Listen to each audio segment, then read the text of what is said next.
Brethren, good morning, good afternoon, and a good evening to you all. It is wonderful to see so many of you looking so well. As always, I shall start with the important housekeeping notices. The meeting is being recorded and will be posted onto our YouTube channel. Therefore, those of you who do not wish to be seen, please feel free to turn your video off. To avoid any disruptions during the talk, could you please ensure that your microphones are kept on mute throughout? There will be a Q&A session after the talk. If you would like to ask today's speaker a question, please use the hand up icon, which can be found in the Participants or Reactions tab on Zoom. Once you have done this, please wait for your name to be called out. You may then unmute yourself, ask your question, but please do not forget to mute yourself again. To save your spot in the queue, you can do this at any time during the talk. I would also like to remind brethren to please keep to questions regarding the topic of the talk and to avoid making any statements. This also includes in the chat area. As always, we're giving away 2 of our bespoke Freemasons Without Borders mugs. For a chance to win, please answer the following question. In which year was the Grand Lodge of Scotland formed? Please type your answer in the chat section, and the first 2 correct answers will win. Brethren, it is my pleasure to present to you Right Worshipful Provincial Grand Master, Brother Thomas Wood, or Tom, as he is more affectionately known to many. Tom moved with his family from Mauchline to Prestwick in 1967. In 1974, he joined Freemasonry, where he was initiated into Prestwick Lodge, number 1060, where he was subsequently passed and raised. After his marriage in 1976, Tom moved to his wife's hometown of Kilwinning. Tom has 2 children and 2 grandchildren and retired on the same day as lockdown as a service engineer covering the whole of the UK, Western Isles and Northern Ireland. His hobbies include DIY, reading, walking and gardening. Brother Tom is a 3rd generation Freemason. His father and grandfather were members of Lodge St. David Tarbolton Mauchline, number 133, which is Robert Burns's Mother Lodge. In 1980, Brother Tom affiliated to the Mother Lodge of Scotland, Lodge Mother Kilwinning number 0, and going through the offices, serving as Right Worshipful Master from 1998 to 2000, Right Worshipful Provincial Grand Secretary from 2003 to 2008, Right Worshipful Deputy Provincial Grand Master from 2008 to 2018, Very Worshipful Grand Bible Bearer, Grand Lodge of Scotland from 2013 to 2018, Right Worshipful Provincial Grand Master from 2018 to present. Brother Tom, the virtual floor is yours. Thank you, Gurdeep, for that introduction. I don't think you've left anything out. If I could just get the screen share, please, that would be great. Yes, your co-host.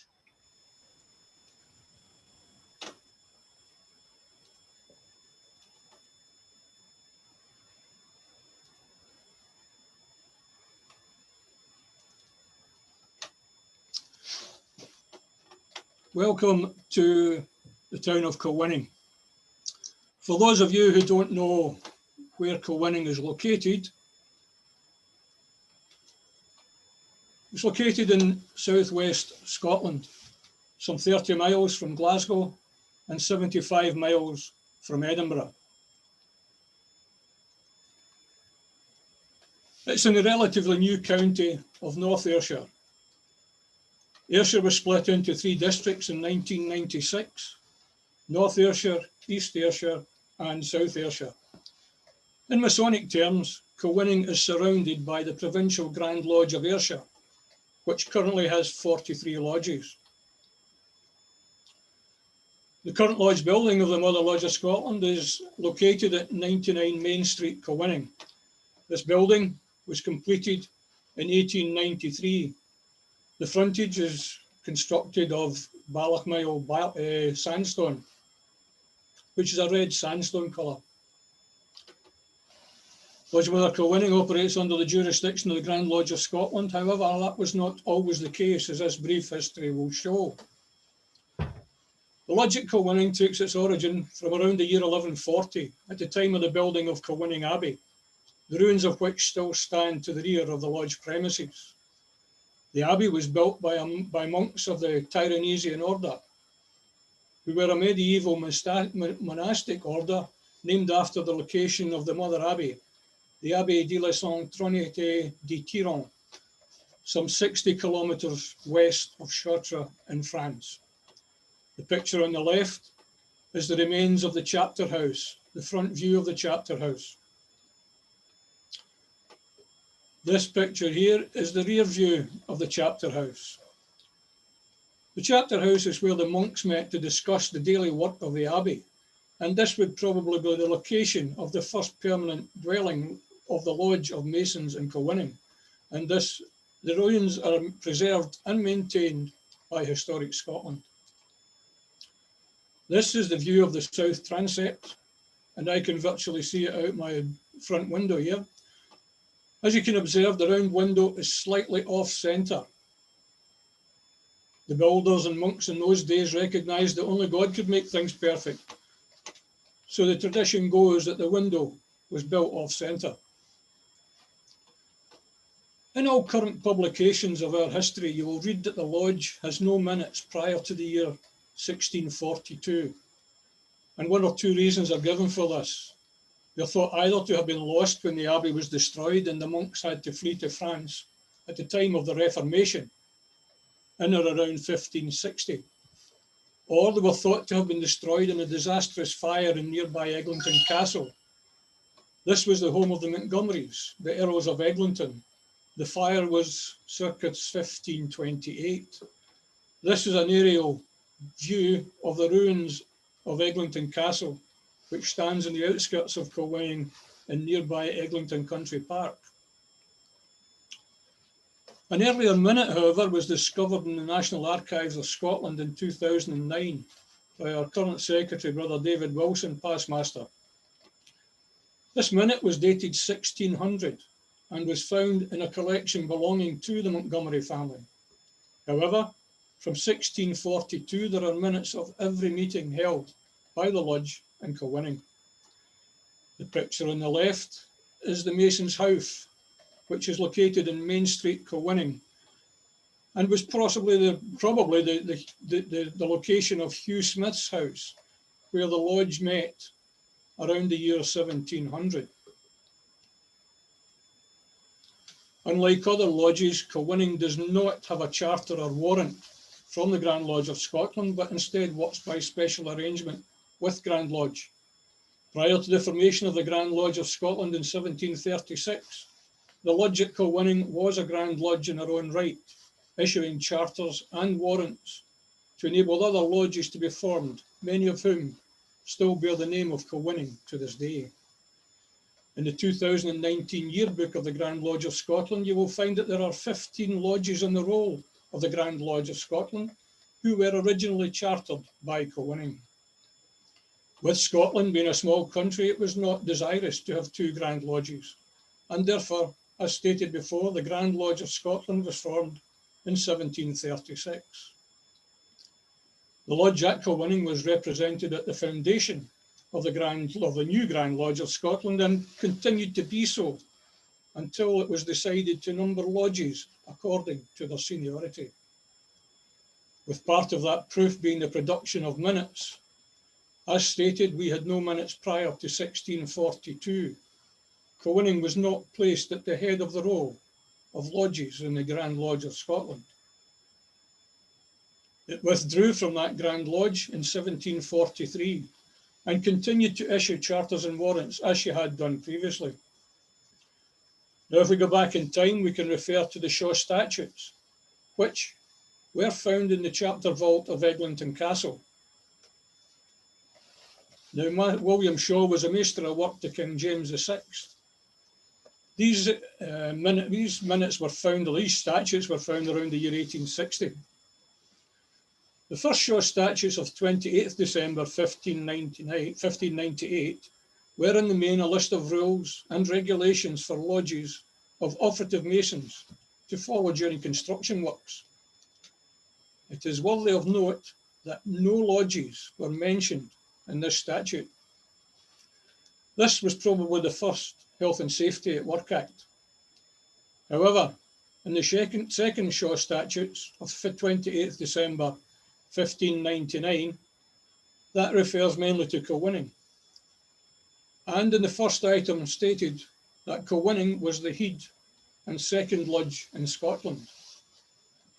The third item states, "It is thought needful and expedient by my Lord General that Edinburgh shall be in all time coming, as of before, the first and principal lodge in Scotland, and that Kilwinning shall be the second lodge, as before is Norturley," which is the old Scottish word as a matter of public knowledge, manifest in our old ancient writs, and that Stirling shall be the third lodge.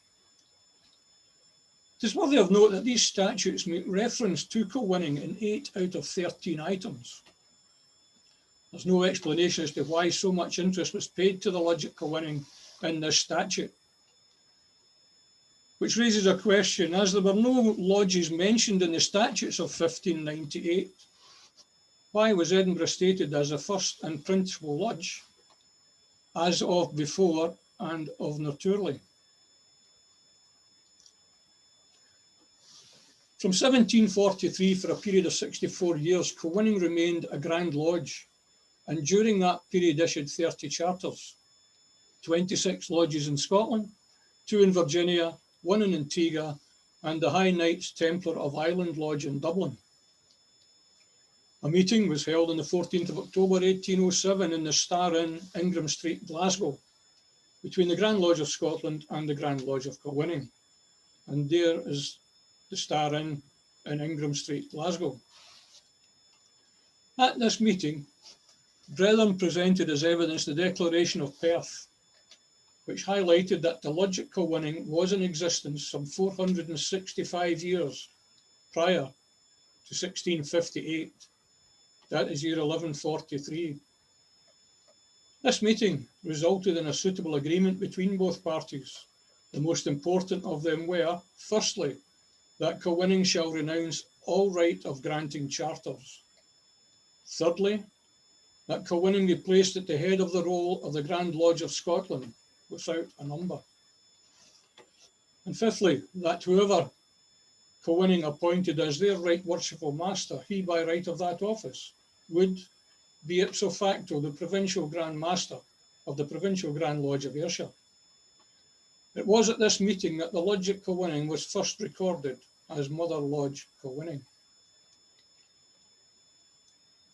Now this is a very rough translation from ancient Scots of the Declaration of Perth in 1658. In the name of God, amen to all and sundry persons to whom this does belong. Witness us the craft masons resident within the borough of Perth, where assembled, as we and our predecessors have from the Temple of Temples building on this earth and uniform community and unions throughout the whole world, from which temple proceeded one in Kilwinning, in this our nation of Scotland, and from that of Kilwinning many more, within this kingdom of which there proceeded the Abbey and Lodge of Scone, built by men of art and architecture, where they placed the lodge as the second lodge within this nation, which is now past memory of generations, and was upheld by the kings of Scotland for the time both at Scone and the decayed city of Bertha, when it stood, and now at Perth, head borough of the shiredom, therefore to this very day, which is now 465 years since thereby. Now, with the signing of this declaration, then, we gave up being the Grand Master of Kilwinning, so therefore, Brother Colonel William Blair of Blair, who had been made an honorary member of Kilwinning Lodge on the 22nd of September 1789, was installed as Deputy Master on the 21st of December 1789, and as Grand Master of Kilwinning on the 21st December 1805. He was subsequently commissioned as the first Right Worshipful Master of Mother Kilwinning, and ipso facto the first Provincial Grand Master of Ayrshire, serving as such from 1807 to 1808. Neither Mother Lodge nor Grand Lodge of Scotland made the use of the number nothing or any other number during the negotiations. The number nothing does not appear in any of the Kilwinning minutes during the period 1807 to 1842. The first time it appeared in print was in the second edition of the Constitution and Laws of the Grand Lodge of Scotland, dated 1848. This appears to have been administrative action carried out by clerical staff at the Grand Lodge of Scotland, and has now been accepted by the Brethren of Mother Kilwinning and the Grand Lodge. In 1970, another agreement was reached. History shows us that from 1807, this agreement was honoured by both parties. However, in 1970, another agreement was forwarded from the Grand Lodge of Scotland to Mother Kilwinning, which was agreed by its brethren. This contained in part the following. Prior to the election of the Master of the Mother Lodge, the Mother Lodge agrees to invite the Provincial Grand Lodge and the daughter lodges in the province of Ayrshire, and recommended by a specified date a suitable brother for the election as Master, and submit the name of the recommended brother to the annual election meeting of the Mother Lodge, either as sole nominee or along with the names of any brother or brothers duly nominated. Prior to 1970, the 42 other lodges and the Provincial Grand Lodge of Ayrshire had no say in who became their Provincial Grand Master. In the 1980s, once again, the need for Masonic change was placed in Kilwinning, and after much negotiation, a new and binding amendment to the 1807 agreement was established, whereby Mother Kilwinning gave up previously held traditions, the most important being that of our Right Worshipful Master, by right of that office, being the Provincial Grand Master of the Provincial Grand Lodge of Ayrshire. However, this new amendment gave the Brethren of the Mother Lodge new opportunities, these being that there would be erected and consecrated the Provincial Grand Lodge of Kilwinning, with Mother Kilwinning to nominate a suitable brother for the position of Provincial Grand Master. That Mother Kilwinning shall for all time coming nominate a suitable brother for the position of Grand Bible Bearer in the Grand Lodge of Scotland, thereby maintaining its singular position in the Masonic world, in that Mother Kilwinning being the only lodge in the province, the Provincial Grand Lodge of Kilwinning, and through that body to the Grand Lodge of Scotland. Prior to 1983, the highest office an ordinary member of the Mother Lodge could realistically achieve was that of Deputy Master, who actually carried out the degrees of Master more often than the installed Master, as the Master was also the Provincial Grand Master of Ayrshire. On the 8th of November 1983, a unique ceremony was carried out in that all 10 past Deputy Masters were given the degree of installed Masters. This enabled them to sit in East and other lodges and to attend installation boards. The first Right Worshipful Master of the Mother Lodge, installed in December 1983, was the late Brother Cliff Booth. The Provincial Grand Lodge of Kilwinning was also consecrated in 1983 with Brother David Patterson, past Deputy Master with the degree of installed Master, as the first Provincial Grand Master of Kilwinning. Since 1983, the Brethren can now progress through the offices and attain the position of Right Worshipful Master of the Lodge, although this can take anything between 16 and 20 years. That brings us up to modern times. However, before proceeding, I would like to introduce you to a couple of our bygone masters who became Grand Master Masons of Scotland.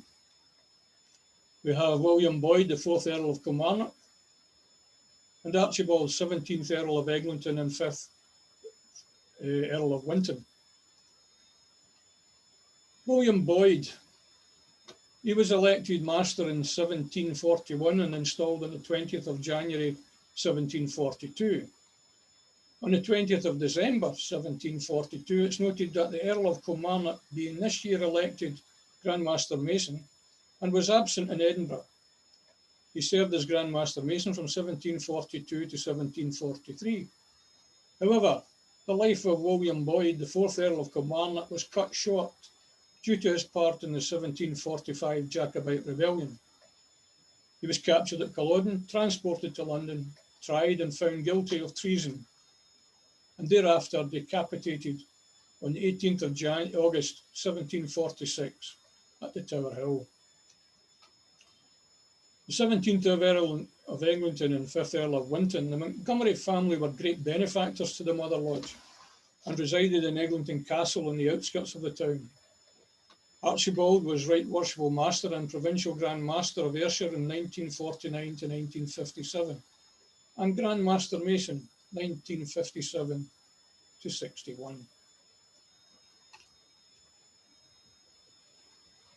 A change in public perception of Freemasonry. As an example of this, I cite the laying of the foundation stone at Ballochmyle Viaduct near the village of Mauchline, where, as you heard earlier, I grew up. As a youngster growing up in Mauchline, I would often go down the River Ayr and would regularly walk around to the Ballochmyle Viaduct. At that time, I was unaware of its history or its Masonic significance. The Ballochmyle Viaduct is on the railway line from Glasgow to Dumfries.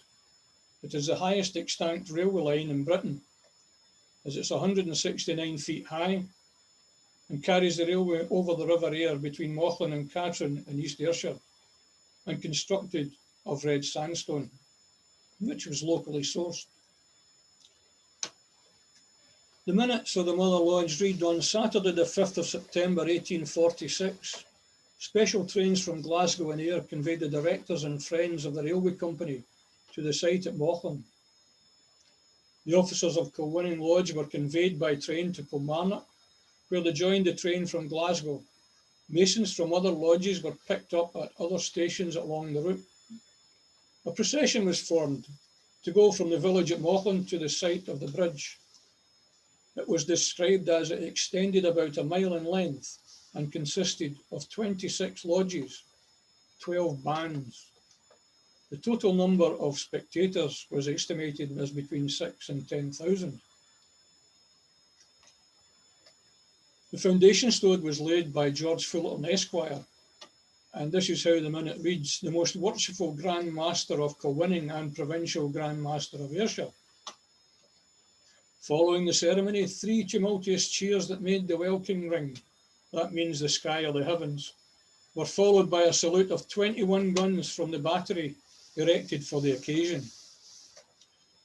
I'm sure you would agree it must have been a magnificent sight and makes you appreciate the standing of our ancient craft that they had in those bygone times.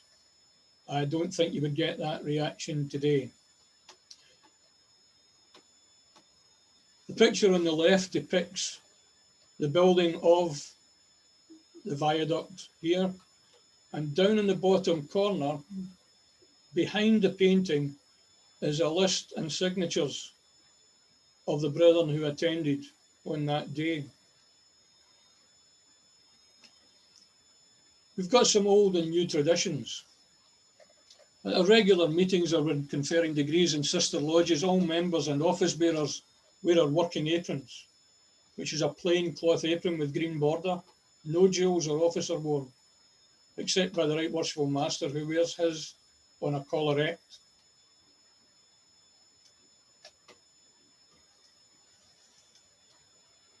On all other occasions, dress regalia is worn, including the annual installation on the 3rd Saturday in December, when we prayed through the main street of Kilwinning behind a pipe band in all weathers, mostly snow or rain, and I know there's a few attending here today that have taken part in that.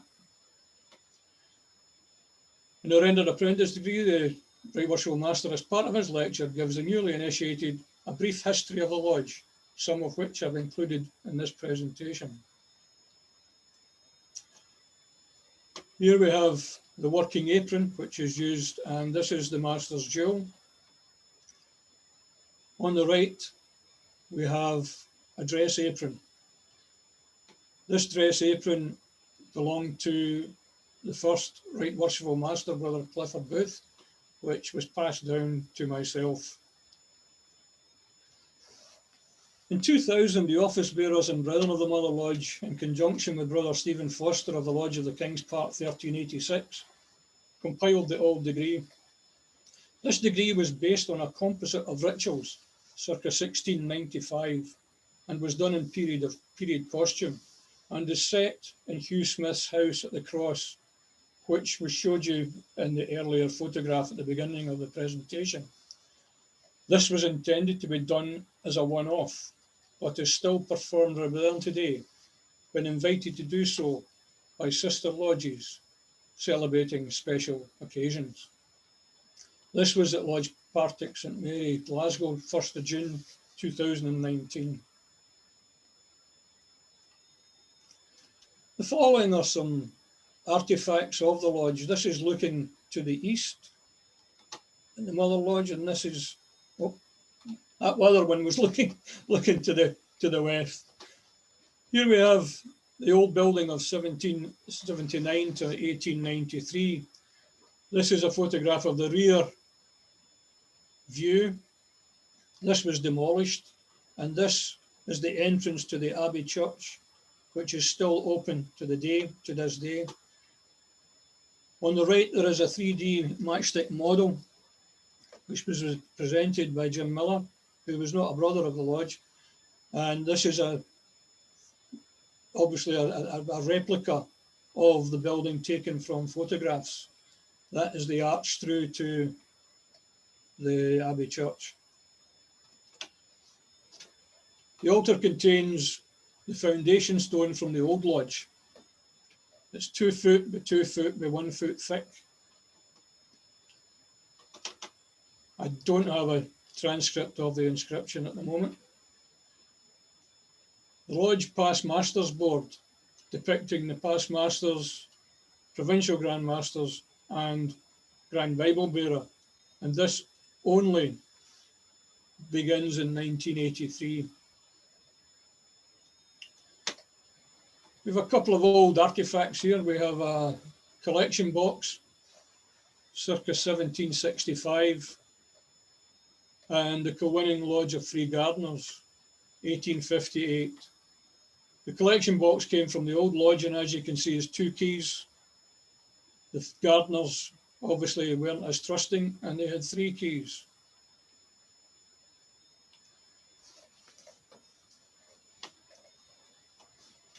Masons' marks. Very many of the early stonemasons, although highly skilled workers, were unable to write and therefore adopted characters to identify and distinguish their work from others. In our early minutes of 1674 to 1769, it can be seen that many of the lodge brethren were still unable to write, as the left-hand page shows marks recorded in the minutes, and the right-hand page shows the mason's marks found in the ruins of the old abbey.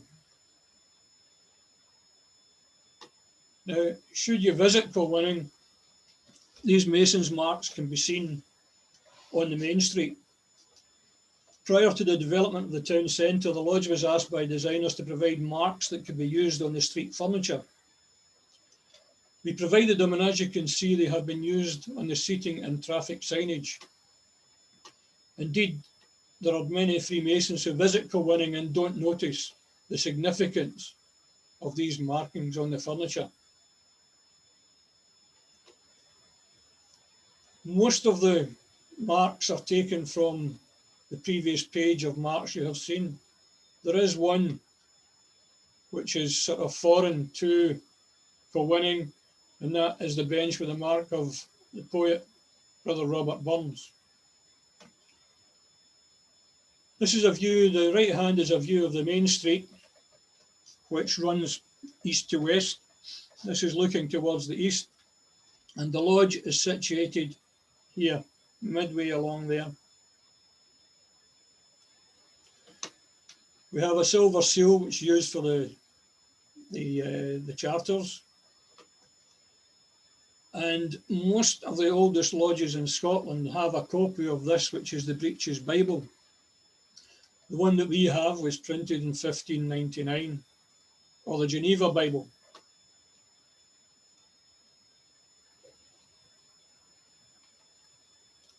Oh, I've lost it now. There we go. The last time we laid a foundation stone in Kilwinning was to a monument to Robert W. Service, the Yukon poet who lived in Kilwinning. This has now been completed and moved to the east end of the town. This was all done with recycled bricks. And the monument was laid with Masonic honours. That completes this brief history of the Mother Lodge. The information prior to 1983 amendment of the 1807 agreement was taken from the history of the ancient Mother Lodge of Scotland by our late brother John Ness. The minutes detailing the laying of various foundation stones can be found in the history of Mother Lodge Kilwinning by our late brother Robert Wiley. Additional information was provided by brother John Crawford, who has done a personal commentary on Mother Kilwinning. And on behalf of our Right Worshipful Master, Brother Monroe MacLean, office bearers and brethren, we hope it won't be too long to be able to welcome you personally into the lodge. I'd like to thank you for your invitation to present this brief history and hope it has been informative and of some interest to you all. Thank you. Brother Tom, thank you so much for that informative and exciting talk. We will go straight to the questions. We have Othman. Just bear with it till I get you up here. I don't know what I've done. Oh, there we are. Oh, there's some. No. Ah, that's better. Othman, if you would like to ask your question.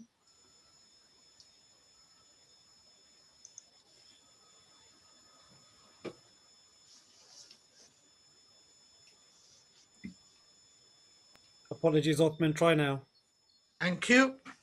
Thanks very much. Very interesting talk. Thank you for that. You said that the Mother Lodge issued few charters for lodges in Scotland and in Virginia and somewhere else. Are the charters equivalent to a warrant, and any of them still active? They were all charters. We're not sure what's active and what's not. We don't think any of the foreign ones are active, but the ones in Scotland became inactive when we joined the Grand Lodge of Scotland in 1807. But they are equivalent to a warrant, like a lodge's warrant. Yeah, there is written scrolls been sent, and they are recorded in the minutes of the Mother Lodge. Thank you very much.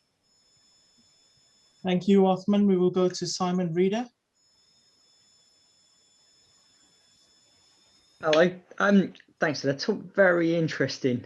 My Mother Lodge, obviously I didn't know it was strange and I thought everybody did it, but from my initiation and every other one I did at my Mother Lodge since, there is part of the ritual that we do in actually has a piece where we actually present gloves to the initiate, and a piece of the text that's said as part of that presentation is the history of wearing white gloves dates back from at least 1699, where the records of the Kilwinning Lodge in Scotland states the brother on his initiation was presented with a pair. Have you got anything more to add to that? Because that's obviously quite an early piece of ritual that's presented, and quite a key piece of something that we now always do as Masons. We wear white gloves, and that seems to be quite a good starting of that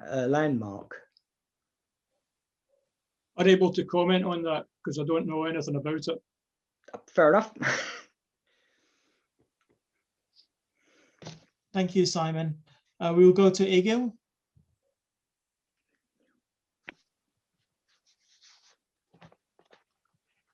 Okay.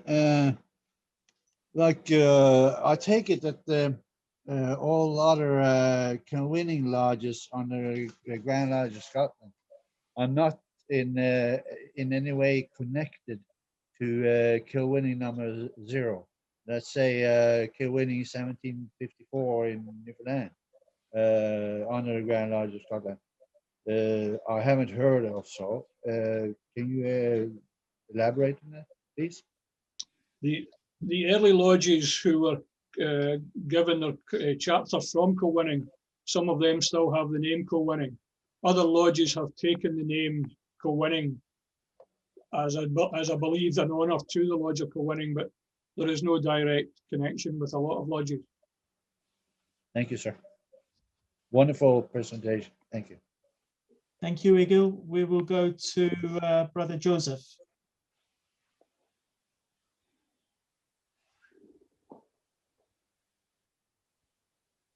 Joseph, you're on mute.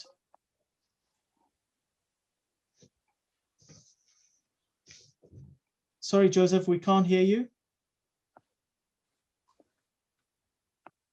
Brethren, we will come back to Joseph. Brother Barrett.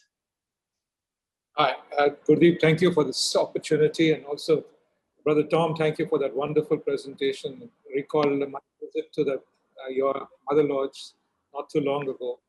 I just had a comment to add, not a question as such.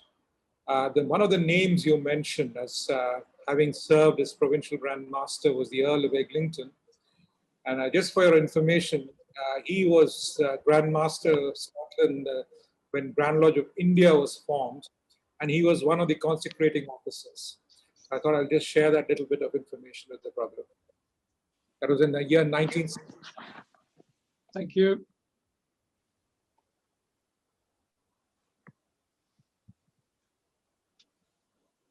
Thank you, most worshipful Brother Barrett. We will go to David Bruce. Good evening, everyone, and good evening, Brother Tom. Thank you very much for that talk. I've got an interest in Kilwinning in that my grandfather was born there, but he passed away quite a few years before I was born. My father emigrated to Canada and the family got sort of split up. I'm interested, were the records around the 1900 period of the lodge transferred to the Grand Lodge of Scotland, or were they kept locally?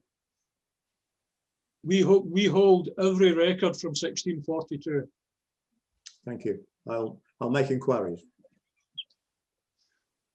Thank you, David. We'll go to John Dixon.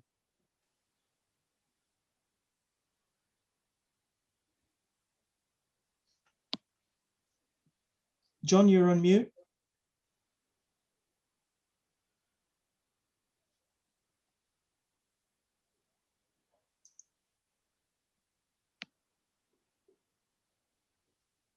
Good day. Perhaps we should move on and then come No, back. it's okay. You on? Apologies. Yeah. I was just wanting to ask Brother Tom whether Robert Service was actually a member. In other words, why did the Masonic fraternity get involved in his the foundation stone for his monument? It was part of the 2000 celebrations in the town, and one of the local councillors was a member of the lodge and asked us if we would do that, and we made quite a big thing of it. Yeah, we did. But Robert Service, as far as I'm aware, was not a Freemason. Certainly not in Kilwinning. He only stayed here for a short period of time. Thanks very much indeed, Brother Tom. I've had these poems for a long time. Thanks very much indeed. Thank you, John. We will go to Robert MacDonald. Good evening, Tom. How are you doing? Good to listen to you. That was a great talk. I've visited the lodge in Kilwinning a couple of times, but we in Oban have just affiliated Tom Kennedy, who's a member of Mother Kilwinning. He worked with the lifeboat service down there and was transferred to Oban. So just a wee point, that's all. Thanks again for a cracking talk. Pass on my best wishes to everybody up there. I will do, Tom. Cheers, bye. Thank you, Robert. David, was it another question you had? Well, thank you, Tom. That looks like all the questions that we've got. And thank you again for this exciting talk. And thank you, brethren, for all your questions. Brethren, before we go away, I would like to do a toast to absent brethren. Brethren, the toast is absent brethren. Absent brethren.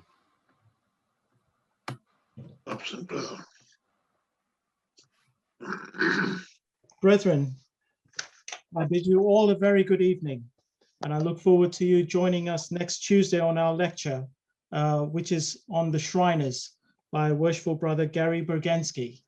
And I almost forgot to announce our winners, actually. They are Pierre Salem from France and Sue O'Neill from Merseyside. Thank you, brethren. Stay safe. What was the answer? What was the correct answer? 1736. Thank you, brethren. Stay safe and see you next Tuesday, same time. Thank you. Thank you, brother. Bye. Bye, everyone. Thank you, Stoll. Bye, everyone. Bye. Take care. Bye-bye. Bye-bye. Next week. Bye. Thank you very much. Thanks, Tom. Well done. See you, Karachi later. Amit, you. will you keep us, Hey, Brother Bert, stay on.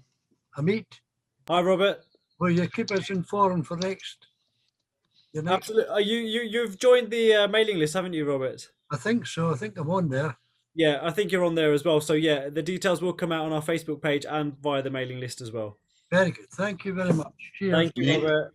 Stay safe. Amit, Bye.